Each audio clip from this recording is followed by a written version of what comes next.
ਤੁਸੀਂ ਬੜੀਆਂ ਸਟੋਰੀਆਂ ਚੱਲਦੇ ਹੜ੍ਹਾਂ ਦੇ ਸਮੇਂ ਦੌਰਾਨ ਦੇਖੀਆਂ ਹੋਣਗੀਆਂ ਕਿ ਕਿਸੇ ਦਾ ਘਰ ਰੁੜ ਰਿਹਾ ਹੈ, ਉਸ ਦੀਆਂ ਤਸਵੀਰਾਂ ਵਾਇਰਲ ਹੋ ਰਹੀਆਂ ਨੇ। ਕਿਸੇ ਦੀ ਕੋਠੀ ਨੂੰ ਢਾਹ ਲੱਗ ਗਈ ਹੈ, ਲੋਕ ਅੰਨਾ ਪੈਸਾ ਦਾਨ ਕਰ ਰਹੇ ਨੇ। ਪਰ ਇੱਕ ਤੁਹਾਨੂੰ ਅੱਜ ਘਰ ਦਿਖਾਉਣਾ ਹੈ ਜਿਹੜਾ ਹਾਲੇ ਤੱਕ ਥੋੜਾ ਥੋੜਾ ਕਰਕੇ ਰੁੜਦਾ ਜਾ ਰਿਹਾ ਹੈ। ਪਰਿਵਾਰ ਦੀ 18 ਕਿੱਲੇ ਜ਼ਮੀਨ ਵੀ ਸਾਰੀ ਦੀ ਸਾਰੀ ਇਸ ਦਰਿਆ ਨੇ ਮੱਲ ਲਈ ਹੈ। लॉकडाउन ते एनकी लाई सी बूहे बावे लाए 6 महीने सारे चार दीवारी बनी। ਅੱਛਾ, ਇਹ ਬਾਪੂ ਇੰਨੀਆਂ ਰੀਝਾਂ ਨਾਲ ਘਰ ਪਾਇਆ ਹੋਊ ਤੇ ਹੁਣ ਜਦੋਂ ਦੇਖਦੇ ਆ ਤਾਂ ਦਿਲ 'ਚ ਕੀ ਆਉਂਦਾ ਵੀ ਭਾਈ ਆਉਂਦਾ ਤਾਂ ਬੜਾ ਕੁਛ ਆ, ਆਉਂਦਾ ਤਾਂ ਬਹੁਤ ਕੁਛ ਆ, ਪਰ ਕੀ ਕਰਾਂਗੇ ਹੁਣ। ਥੋੜਾ ਥੋੜਾ ਕਰਕੇ ਇਹਨਾਂ ਨੇ ਬਣਾਇਆ। ਇਹ ਦੁੱਧ ਵੇਚਦੇ ਰਹੇ ਆ, ਦੋਧੀ ਦਾ ਕੰਮ ਵੀ ਸਾਈਕਲ ਤੇ ਸੁਲਤਾਨਪੁਰ ਲੋਧੀ ਇੱਥੋਂ 12-13 ਕਿਲੋਮੀਟਰ ਕਿਸ਼ਤੀ ਲੈ ਕੇ ਕਿਸ਼ਤੀ ਰਾਹੀਂ ਉਹਨਾਂ ਨੇ ਪਾਰ ਕਰਨੇ, ਦੁੱਧ ਚੋਣਾ ਡੇਰਿਆਂ ਤੋਂ, ਫਿਰ ਉੱਥੇ ਲੈ ਕੇ ਜਾਣਾ। ਅੱਛਾ, ਸਰਕਾਰ ਇੱਕ ਗੱਲ ਕਹਿੰਦੀ ਹੈ ਵੀ ਆਹ ਜਿਹੜਾ ਰੇਤਾ ਹੈ, ਆਹ ਰੇਤਾ ਤੁਸੀਂ ਵੇਚ ਕੇ ਕਹਿੰਦੇ ਚਿੱਟਾ ਸੋਨਾ ਹੈ, ਅਮੀਰ ਹੋ ਜਾਓ। ਪਰ ਜਿਸ ਵਿਅਕਤੀ ਦੀ 18 ਕਿੱਲੇ ਜ਼ਮੀਨ ਇਸ ਦਰਿਆ ਦੇ ਵਿੱਚ ਆ ਗਈ, ਉਹ ਕਿਹੜਾ ਸੋਨਾ ਵੇਚੇ, ਕਿੱਥੋਂ ਅਮੀਰ ਹੋਵੇ। 25-26 ਲੱਖ ਵੀਰ ਜੀ ਰੁਪਇਆ ਤੇ ਲੱਗ ਗਿਆ ਸੀ। ਅਸੀਂ ਲੋਕਟੈਲ ਵੀ ਲਵਾਈ ਸੀ, ਵੇਲੀ ਵੀ ਬਲੀ ਸੀ, 3 ਸਾਡੇ ਸ਼ੈੱਡ ਸੀ ਤੇ ਕਮਰੇ ਬਹੁਤ ਸੋਹਣੇ ਅੰਦਰਵਾਰ ਬਣਾਏ ਸੀ, ਸ਼ੀਸ਼ੇ ਚੜੇ ਹੋਏ ਸੀ, ਬਹੁਤ ਵਧੀਆ ਘਰ ਬਣਾਏ। ਪੈਸਾ ਤੇ ਸਾਡਾ ਬੜਾ ਲੱਗ ਗਿਆ ਤੇ ਪਰ ਰੁੜਨ ਲੱਗਿਆ ਤੇ ਮਹੀਨੇ ਦੇ ਵਿੱਚ ਮਿੰਟੋ ਮਿੰਟੀ ਰੁੜ ਗਿਆ। ਪੰਜਾਬ ਦੇ ਵਿੱਚ 2025 ਅਗਸਤ ਦੇ ਸ਼ੁਰੂਆਤੀ ਦਿਨਾਂ ਦੇ ਵਿੱਚ ਹੜ੍ਹ ਆਏ ਸੀ ਤੇ ਹੜ੍ਹ ਆਉਂਦਿਆਂ ਸਭ ਤੋਂ ਵੱਧ ਪ੍ਰਭਾਵਿਤ ਏਰੀਆ ਸੁਲਤਾਨਪੁਰ ਲੋਧੀ ਹਮੇਸ਼ਾ ਹੀ ਦੱਸਿਆ ਜਾਂਦਾ ਹੈ। ਬੇਸ਼ੱਕ 23 ਦੀ ਗੱਲ ਕਰੀਏ, ਬੇਸ਼ੱਕ 25 ਦੀ ਗੱਲ ਕਰੀਏ, ਅੱਜ 2026 ਦੇ ਮਾਰਚ ਮਹੀਨੇ 'ਚ ਖੜੇ ਆ, ਪਰ ਹਾਲਾਤ ਕਿੰਨੇ ਸੁਧਰੇ ਨੇ ਉਸ ਦੀ ਇੱਕ ਤਸਵੀਰ ਦਿਖਾਉਣੀ ਹੈ। ਤੁਸੀਂ ਬੜੀਆਂ ਸਟੋਰੀਆਂ ਚੱਲਦੇ ਹੜ੍ਹਾਂ ਦੇ ਸਮੇਂ ਦੌਰਾਨ ਦੇਖੀਆਂ ਹੋਣਗੀਆਂ ਕਿ ਕਿਸੇ ਦਾ ਘਰ ਰੁੜ ਰਿਹਾ ਹੈ, ਉਸ ਦੀਆਂ ਤਸਵੀਰਾਂ ਵਾਇਰਲ ਹੋ ਰਹੀਆਂ ਨੇ। ਕਿਸੇ ਦੀ ਕੋਠੀ ਨੂੰ ਢਾਹ ਲੱਗ ਗਈ ਹੈ, ਲੋਕ ਅੰਨਾ ਪੈਸਾ ਦਾਨ ਕਰ ਰਹੇ ਨੇ। ਪਰ ਇੱਕ ਤੁਹਾਨੂੰ ਅੱਜ ਘਰ ਦਿਖਾਉਣਾ ਹੈ ਜਿਹੜਾ ਹਾਲੇ ਤੱਕ ਥੋੜਾ ਥੋੜਾ ਕਰਕੇ ਰੁੜਦਾ ਜਾ ਰਿਹਾ ਹੈ। ਪਰਿਵਾਰ ਦੀ 18 ਕਿੱਲੇ ਜ਼ਮੀਨ ਵੀ ਸਾਰੀ ਦੀ ਸਾਰੀ ਇਸ ਦਰਿਆ ਨੇ ਮੱਲ ਲਈ ਹੈ। ਇਸ ਸਮੇਂ ਅਸੀਂ ਬਿਆਸ ਦਰਿਆ ਦੇ ਕੰਢੇ ਦੇ ਉੱਪਰ ਖੜੇ ਹਾਂ। ਮੇਰੇ ਪਿੱਛੇ ਤਸਵੀਰਾਂ ਦੇ ਵਿੱਚ ਤੁਸੀਂ ਜਿਹੜਾ ਘਰ ਦੇਖ ਪਾ ਰਹੇ ਹੋ, ਉਹ ਘਰ ਕਿਸੇ ਸਮੇਂ 12 ਜੀਆਂ ਦਾ ਆਸ਼ੀਆਨਾ ਹੁੰਦਾ ਸੀ, ਟਿਕਾਣਾ ਹੁੰਦਾ ਸੀ। 3 ਪਰਿਵਾਰ ਉਸ ਘਰ 'ਚ ਰਹਿੰਦੇ ਸੀ, ਮਾਲ ਡੰਗਰ ਵੀ ਸੀ, ਵੱਡਾ ਸੋਹਣਾ ਘਰ ਸੀ, ਸੁਪਨਿਆਂ ਦਾ ਮਹਿਲ ਸੀ। ਪਰ ਉਹ ਹੁਣ ਥੋੜਾ ਥੋੜਾ ਕਰਕੇ ਰੋਜ਼ ਦੀ ਰੋਜ਼ ਇਸ ਦਰਿਆ ਦੇ ਵਿੱਚ ਡਿੱਗ ਰਿਹਾ ਹੈ। ਪਰ ਅਜਿਹਾ ਨਹੀਂ ਹੈ ਕਿ ਪਹਿਲਾਂ ਦਰਿਆ ਇੱਥੇ ਵਗਦਾ ਸੀ। ਇੱਥੇ ਦਰਿਆ ਕਿਵੇਂ ਆਇਆ ਤੇ ਇਸ ਘਰ ਦੇ ਮਾਲਕ ਜਿਹੜੇ ਨੇ ਉਹਨਾਂ ਦੇ ਨਾਲ ਗੱਲਬਾਤ ਕਰਾਂਗੇ। ਬਾਪੂ ਜੀ ਮਾੜਾ ਜਿਹਾ ਇੱਧਰ ਨੂੰ ਆਇਓ ਜੀ। ਸਤਿ ਸ਼੍ਰੀ ਅਕਾਲ ਬਾਪੂ ਜੀ, ਆਪਣਾ ਨਾਮ ਦੱਸਿਓ ਜੀ। ਮਿਲਖਾ ਸਿੰਘ। ਮਿਲਖਾ ਸਿੰਘ ਜੀ। ਬਾਪੂ ਜੀ ਇਹ ਕਿਹੜੇ ਸੰਨ 'ਚ ਘਰ ਪਾਇਆ ਸੀ ਤੁਸੀਂ ਜੀ? 3-4 ਸਾਲ ਹੋ ਗਏ ਆ, 4 ਹੋ ਗਏ। ਅੱਛਾ, 4 ਸਾਲ ਹੀ ਹੋਏ ਆ। ਕਹਿਣ ਦਾ ਭਾਵ ਵੀ ਲਾ ਲਓ ਵੀ 22-21 ਦੇ ਵਿੱਚ ਪਾਇਆ। ਇੱਥੇ ਕੀ ਪਾਇਆ। ਅੱਛਾ, ਬਾਕੀ लॉकडाउन ते एनकी लाई सी बूहे बावे लाए 6 महीने सारे चार दीवारी बनी। ਅੱਛਾ, ਤੇ ਵਧੀਆ ਬਣਾਇਆ ਹੈਗਾ। ਵਧੀਆ ਬਣਾਇਆ ਬਣਾਇਆ ਸੀਗਾ। ਹੈਗਾ। ਕਿੰਨੇ ਜੀ ਅੰਦਰ ਰਹਿੰਦੇ ਸੀ ਬਾਪੂ ਜੀ? ਇਥੇ 12 ਜੀ ਆ ਅਸੀਂ। 12 ਜੀ ਆ ਤੇ ਮਾਲ ਡੰਗਰ ਵੀ ਹੋਣਾ? ਮਾਲ ਡੰਗਰ ਵੀ 3 ਸ਼ੈੱਡ ਪਾਏ ਸੀ, ਬਰਾਂਡਾ ਸੀ। ਅੱਛਾ, ਬੜਾ ਬਣਾਇਆ ਥਾਂ ਕਿ ਬਹੁਤ ਖੁੱਲਾ ਹੈ। ਅੱਛਾ ਬਾਪੂ ਜੀ ਇਹ ਦੱਸਿਓ ਵੀ ਤੁਸੀਂ ਘਰ ਦਰਿਆ ਦੇ ਕੰਢੇ ਹੀ ਪਾਇਆ ਸੀ ਜਾਂ ਫਿਰ ਇਹ ਹੁਣ ਦਰਿਆ ਇੱਥੇ ਆ ਗਿਆ? ਦਰਿਆ ਦੇ ਵੱਲ ਜਾਂਦਾ ਇੱਥੋਂ ਆ ਮੁੰਡੇ ਪਿੰਡਾਂ ਦੀ ਬਾਈ ਵਲ ਕੇ ਜਾਂਦਾ ਸੀ? ਵਲ ਕੇ ਜਾਂਦਾ ਸੀ। ਹਾਂ, ਇਹ ਬੰਨ ਰੁੜਿਆ ਇੱਥੇ। ਬੰਨ ਇੱਥੋਂ ਬੰਨ ਟੁੱਟਿਆ, ਉੱਥੋਂ ਟੁੱਟਿਆ ਤੇ ਇੱਥੇ 9 ਘਰ ਇੱਥੇ ਸੀ ਹਾਂ, ਜਿਹੜੇ ਪਹਿਲਾਂ ਰੁੜ ਗਏ ਆ। ਠੀਕ ਆ। ਤੇ 2 ਮਹੀਨੇ ਜਾ ਕੇ ਮੁੜ ਕੇ ਇੱਥੋਂ ਢਾਲ ਲੱਗਦੀ ਉੱਥੇ 2-2.5 ਮਹੀਨੇ ਚਲੇ ਗਈ। ਕਹਿਣ ਦਾ ਭਾਵ ਵੀ ਹੜ੍ਹ ਆਉਣ ਤੋਂ 2-2.5 ਮਹੀਨਿਆਂ ਬਾਅਦ ਪਾਣੀ ਤੁਹਾਡੇ ਘਰ ਨੂੰ ਜਾ ਕੇ ਲੱਗਦਾ ਤੇ ਉੱਥੇ ਨੁਕਸਾਨ ਹੁੰਦਾ। ਫੇਰ ਨੁਕਸਾਨ ਹੁੰਦਾ। ਹੁਣ ਸਿੱਧੇ ਦੇਖਦਾ ਜਾਂਦਾ ਰੋਜ਼। ਇਹ ਫੇ ਗੇੜਾ ਮਾਰਨ ਆਉਂਦੇ ਹੋ ਜਾਂ ਉਧਰ ਜਾ ਪਾਏ ਹੋ, ਦੇਖ ਪਾਏ ਹੋ ਜਦੋਂ ਦਾ ਰੁੜ ਰਿਹਾ? ਮੁੰਡਾ ਹੀ ਆ ਬੇੜੀ ਲੰਘ ਜੇ ਕਿਤੇ ਜਾ ਕੇ ਵੇਖ ਆਵੇ, ਉੱਥੇ ਖਲੋਤਾ ਨਹੀਂ ਜਾਂਦਾ। ਅੱਛਾ, ਕਿਉਂ ਨਹੀਂ ਖਲੋਤਾ ਜਾਂਦਾ? ਡਰ ਆਉਂਦਾ ਵੀ ਕਿਤੇ ਡਿੱਗ ਨਾ ਪਵੇ ਉੱਤੇ, ਚੋਰੀ ਦਾ ਭੱਜ ਕੇ ਨਿਕਲ ਆਈਦਾ। ਇਹ ਬਾਪੂ ਇੰਨੀਆਂ ਰੀਝਾਂ ਨਾਲ ਘਰ ਪਾਇਆ ਹੋਊ ਤੇ ਹੁਣ ਜਦੋਂ ਦੇਖਦੇ ਆ ਤਾਂ ਦਿਲ 'ਚ ਕੀ ਆਉਂਦਾ ਵੀ ਭਾਈ ਆਉਂਦਾ ਤਾਂ ਬੜਾ ਕੁਛ ਆ, ਆਉਂਦਾ ਤਾਂ ਬਹੁਤ ਕੁਛ ਆ, ਪਰ ਕੀ ਕਰਾਂਗੇ ਹੁਣ।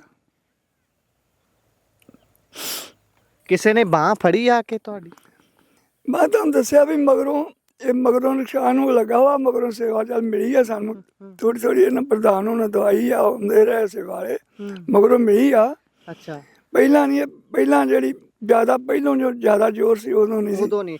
ਅਸੀਂ ਇੱਥੇ ਆਪਣਾ ਇੱਕ ਸ਼ੱਕ ਜ਼ਾਹਰ ਕਰ ਦਿੰਨੇ ਆ ਵੀ ਸਾਨੂੰ ਸ਼ੱਕ ਹੈ, ਮੈਨੂੰ ਨਿੱਜੀ ਤੌਰ ਤੇ ਇੱਕ ਪੱਤਰਕਾਰ ਹੋਣ ਦੇ ਨਾਤੇ ਇੱਕ ਸ਼ੱਕ ਹੈ ਕਿ 2-2.5 ਮਹੀਨੇ ਬਾਅਦ ਜਿਸ ਤਰੀਕੇ ਦੇ ਨਾਲ ਬਾਪੂ ਹੁਣੀ ਦੱਸ ਰਹੇ ਆ ਵੀ ਸਾਡੇ ਘਰ ਨੂੰ ਢਾਹ ਲੱਗੀ ਹੈ, ਤਾਂ ਸਰਕਾਰ ਨੇ ਇਸ ਘਰ ਦੇ ਢਾਹ ਲੱਗਣ ਨੂੰ ਕਿਸੇ ਪਾਸਿਓਂ ਵੀ ਹੜ੍ਹ 'ਚ ਗਿਣਨਾ ਹੀ ਨਹੀਂ ਹੈ। ਉਹਨਾਂ ਨੇ ਕਹਿਣਾ ਹੈ ਵੀ ਇੱਕ ਸਮਾਂ ਅੰਤਰਾਲ ਹੁੰਦਾ ਹੈ ਵੀ ਇੰਨੇ ਤੋਂ ਇੰਨੇ ਸਮੇਂ 'ਚ ਹੜ੍ਹ ਆਇਆ, ਉਦੋਂ ਨੁਕਸਾਨ ਹੋਇਆ ਤਾਂ ਦੱਸੋ। ਇਹ ਨੁਕਸਾਨ ਨੂੰ ਅਸੀਂ ਨੁਕਸਾਨ ਨਹੀਂ ਮੰਨਦੇ।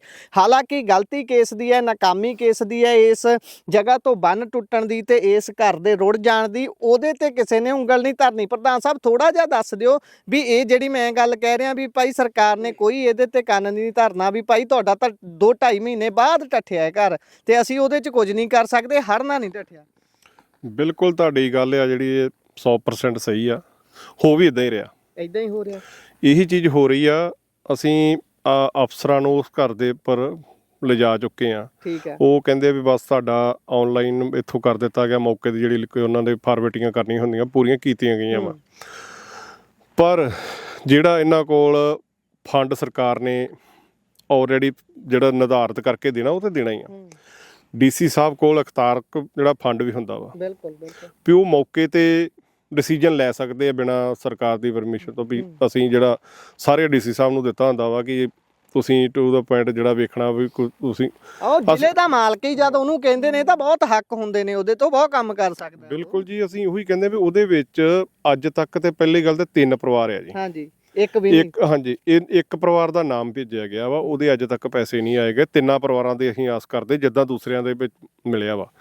ਇਹਨਾਂ ਨੂੰ ਉਹੀ ਆਪਾਂ ਕਹਿੰਦੇ ਨਾ ਕਿ ਹੱਡ ਤੋਂ ਹੈਰਾਨੀ ਵਾਲੀ ਗੱਲ, ਇੱਥੇ ਗਰਾਊਂਡ ਤੇ ਆਣ ਕੇ ਤੁਸੀਂ ਦੇਖਿਆ ਵਾ ਵੀ ਇਹ ਦੇਖ ਰਹੇ ਅੱਜ ਵੀ ਘਰ ਦੇ ਕੀ ਹਾਲਾਤ ਆ। ਅਸੀਂ ਕਹਿੰਦੇ ਫਿਰ ਇੱਥੇ ਆਓ, ਤੁਸੀਂ ਆਣ ਕੇ ਆਪ ਤੁਹਾਨੂੰ ਅੱਗੇ ਅਸੀਂ ਲੈ ਚੱਲਦੇ ਹਾਂ, ਸਾਡੇ ਕੋਲ ਮੋਟਰ ਬੋਟ ਦਾ ਪ੍ਰਬੰਧ ਹੈਗਾ, ਅਸੀਂ ਕਰ ਸਕਦੇ ਹਾਂ।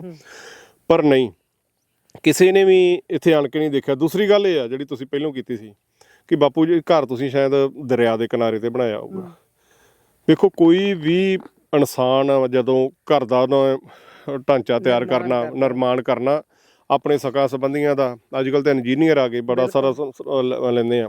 ਇਸ ਘਰ ਨੂੰ ਅੱਜ ਵੀ ਤੁਹਾਨੂੰ ਕੁਛ ਅੰਸ਼ ਤੁਹਾਨੂੰ ਦਿਖਾ ਦਾਂਗੇ, ਇੱਟਾਂ ਦੇ ਰਸਤੇ ਜਾਂਦੇ ਸੀ ਜਾਂ ਅੱਜ ਵੀ ਮੈਪ ਤੇ ਨਿਕਲ ਸਕਦਾ। ਘਰ ਤੇ ਕਿਲੋਮੀਟਰ ਹੀ ਦਰਿਆ ਤੋਂ ਦੂਰ ਸੀ।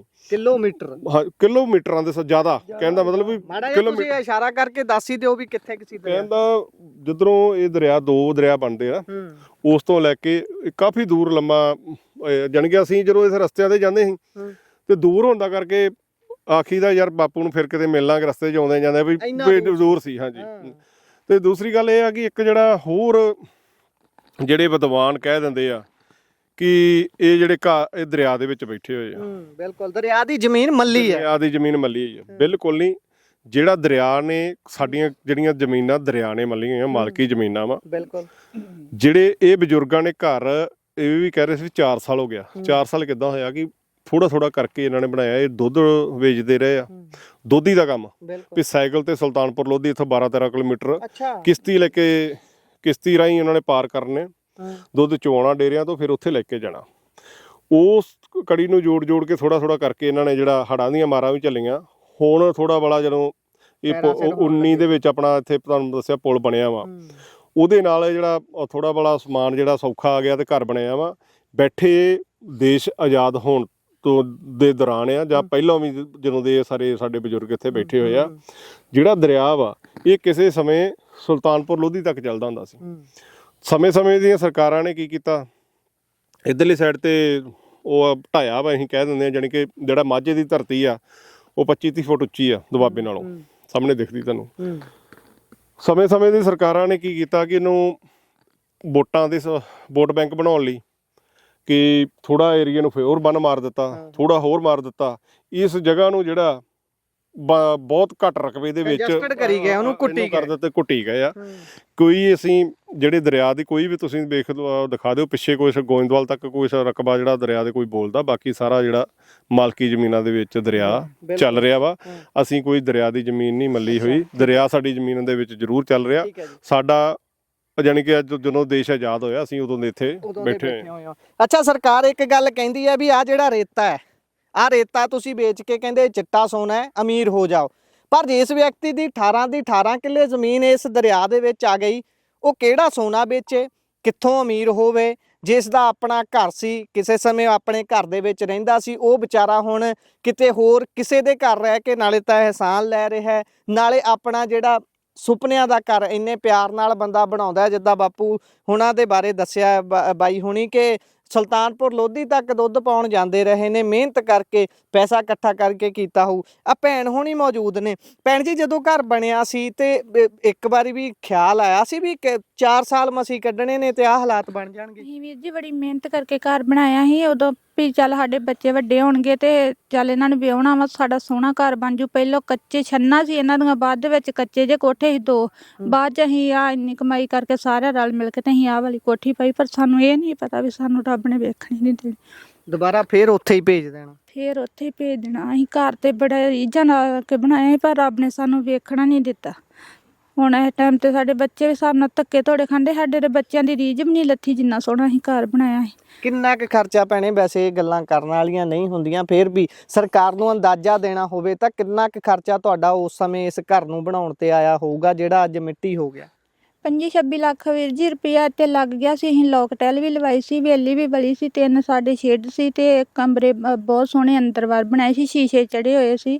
ਬਹੁਤ ਵਧੀਆ ਘਰ ਬਣਾਏ। ਪੈਸਾ ਤੇ ਸਾਡਾ ਬੜਾ ਲੱਗ ਗਿਆ ਤੇ ਪਰ ਰੁੜਨ ਲੱਗਿਆ ਤੇ ਮਹੀਨੇ ਦੇ ਵਿੱਚ ਮਿੰਟੋ ਮਿੰਟੀ ਰੁੜ ਗਿਆ।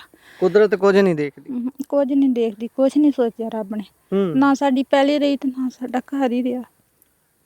ਇੱਕ ਪਾਸਿਓਂ ਪੈਲੀ ਜਾਂਦੀ ਰਹੀ, ਦੂਸਰੇ ਪਾਸਿਓਂ ਘਰ ਜਾਂਦਾ ਰਿਹਾ। ਮਿਲਖਾ ਸਿੰਘ ਹੋਣੀ, ਸਰਦਾਰ ਮਿਲਖਾ ਸਿੰਘ ਹੋਣਾ ਨਾਲ ਗੱਲ ਕੀਤੀ ਹੈ। ਇਸ ਪਿੰਡ ਦਾ ਨਾਮ ਕੀ ਹੈ ਜੀ ਇਸ ਦਾ? ਕਿੰਨਾ ਸੋਹਣਾ ਸਾਡਾ ਘਰ ਹੈ। ਹਾਂਜੀ, ਇਸ ਪਿੰਡ ਦਾ ਨਾਮ ਦੱਸ ਦਿਓ। ਰਾਮਪੁਰ ਗੌਰਾ। ਰਾਮਪੁਰ ਗੌਰਾ। ਆ ਭੈਣ ਹੁਣੀ ਘਰ ਦੀਆਂ ਤਸਵੀਰਾਂ ਦਿਖਾ ਰਹੇ ਸੀ। ਆ ਘਰ ਬਣਦੇ ਦੀਆਂ ਤਸਵੀਰਾਂ ਨੇ ਨਾ ਜੀ। ਆ ਅਸੀਂ ਵੀਡੀਓ ਵੀ ਤੁਹਾਡੇ ਨਾਲ ਸਾਂਝੀ ਕਰਦੇ ਹਾਂ। ਕਿੰਨਾ ਸੋਹਣਾ ਘਰ ਬੜੇ ਚਾਵਾਂ ਦੇ ਨਾਲ ਇਹਨਾਂ ਨੇ ਪਾਇਆ ਹੋਊਗਾ। ਪਰ ਜਦੋਂ ਕਹਿੰਦੇ ਵੀ ਕੁਦਰਤ ਦੇ ਅੱਗੇ ਕੁਝ ਨਹੀਂ ਖੜਦਾ ਤੇ ਜਦੋਂ ਕੁਦਰਤ ਕਰੋਪੀ ਤੇ ਆਉਂਦੀ ਹੈ ਤਾਂ ਫਿਰ ਸਭ ਕੁਝ ਬਹਾ ਕੇ ਲੈ ਜਾਂਦੀ ਹੈ। ਉਸੇ ਦੀ ਇਹ ਤਸਵੀਰ ਹੈ, ਉਸੇ ਦੇ ਦ੍ਰਿਸ਼ ਨੇ। ਇੱਕ ਵਾਰੀ ਥੋੜਾ ਜਿਹਾ ਇੱਧਰ ਨੂੰ ਆ ਕੇ ਜੇਕਰ ਤੁਸੀਂ ਦਿਖਾ ਸਕੋ, ਇਸ ਜਗ੍ਹਾ ਤੋਂ ਦਰਿਆ ਦੇ 2 ਟੋਟੇ ਹੁੰਦੇ ਸੀ। ਤੁਸੀਂ ਤਸਵੀਰ ਸਕਰੀਨ ਦੇ ਉੱਪਰ ਦੇਖ ਰਹੇ ਹੋਵੋਗੇ। ਇੱਥੋਂ ਵਲ ਕੇ ਜਾਂਦਾ ਸੀ, ਅਸੀਂ ਮੈਪ ਦੇ ਜ਼ਰੀਏ ਤੁਹਾਨੂੰ ਦਿਖਾਵਾਂਗੇ। ਇੱਥੋਂ ਵਲ ਕੇ ਦਰਿਆ ਪਰਲੇ ਪਾਸੇ ਨੂੰ ਜਾਂਦਾ ਸੀ। ਪਰ ਜਦੋਂ ਪਾਣੀ ਬਹੁਤ ਤੇਜ਼ ਵਹਾਅ 'ਚ ਆਉਂਦਾ, ਜਿਸ ਦੇ ਵਿੱਚ ਬਹੁਤ ਸਾਰੀਆਂ ਪੱਖ ਹੈਗੇ ਨੇ, ਬਹੁਤ ਸਾਰੇ ਰੋਲ ਨੇ, ਉਹ ਪੋਲੀਟੀਕਲ ਗੱਲਾਂ ਕਿਸੇ ਹੋਰ ਸਮੇਂ ਡਿਸਕਸ ਹੋ ਸਕਦੀਆਂ ਨੇ। ਪਰ ਇੱਥੋਂ ਬੰਨ ਟੁੱਟ ਜਾਂਦਾ ਹੈ ਤੇ ਪਾਣੀ ਦਾ ਜਿਹੜਾ ਵਲ ਕੇ ਜਾਣ ਵਾਲਾ ਰਾਹ ਸੀ, ਉਸ ਦੇ ਬਜਾਏ ਪਾਣੀ ਸਿੱਧਾ ਚੱਲਣ ਲੱਗ ਜਾਂਦਾ ਹੈ। ਇੱਥੇ ਕੁਝ ਘਰ ਸੀ, ਉਹ ਕੋਠੀ ਤੁਹਾਨੂੰ ਦਿਖਾਈ ਹੈ ਤੇ ਉਹ ਬਿਲਕੁਲ ਪਾਰ ਜਿੱਥੇ ਤੁਸੀਂ ਸੁੱਕੀ ਜ਼ਮੀਨ ਦੇਖ ਰਹੇ ਹੋ ਉੱਥੇ ਵੀ ਘਰ ਸੀ। ਸਾਰਾ ਕੁਝ ਤਹਿਸ ਨਹਿਸ ਹੋ ਗਿਆ, ਸਾਰਾ ਕੁਝ ਰੁੜ ਗਿਆ। ਬਾਪੂ ਮਿਲਖਾ ਸਿੰਘ ਹੁਣਾਂ ਨਾਲ ਗੱਲ ਕੀਤੀ ਹੈ। ਰਾਮਪੁਰ ਗੌਰਾ ਇਹ ਪਿੰਡ ਹੈ। ਇਹ ਕੋਠੀ ਉਹਨਾਂ ਦੀ ਕਿਸ ਸਮੇਂ ਬੜੀ ਅਲੀਸ਼ਾਨ, ਬਹੁਤ ਸੋਹਣੀ ਸੀ। ਤੁਸੀਂ ਜੇਕਰ ਮਦਦ ਕਰਨਾ ਚਾਹੁੰਦੇ ਹੋ, ਇਹਨਾਂ ਦੇ ਨਾਲ ਕੋਈ ਸੰਪਰਕ ਕਰਨਾ ਚਾਹੁੰਦੇ ਹੋ ਤਾਂ ਅਸੀਂ ਤੁਹਾਡੇ ਲਈ ਨੰਬਰ ਵੀ ਫਲੈਸ਼ ਕਰ ਦੇਵਾਂਗੇ। ਜਿਸ ਵੀ ਤਰੀਕੇ ਦੀ ਤੁਸੀਂ ਮਦਦ ਕਰਨਾ ਚਾਹੁੰਦੇ ਹੋ, ਸਿੱਧਾ ਇਹਨਾਂ ਨਾਲ ਸੰਪਰਕ ਕਰਕੇ ਤੁਸੀਂ ਕਰ ਸਕਦੇ ਹੋ। ਧੰਨਵਾਦ, ਸਤਿ ਸ਼੍ਰੀ ਅਕਾਲ।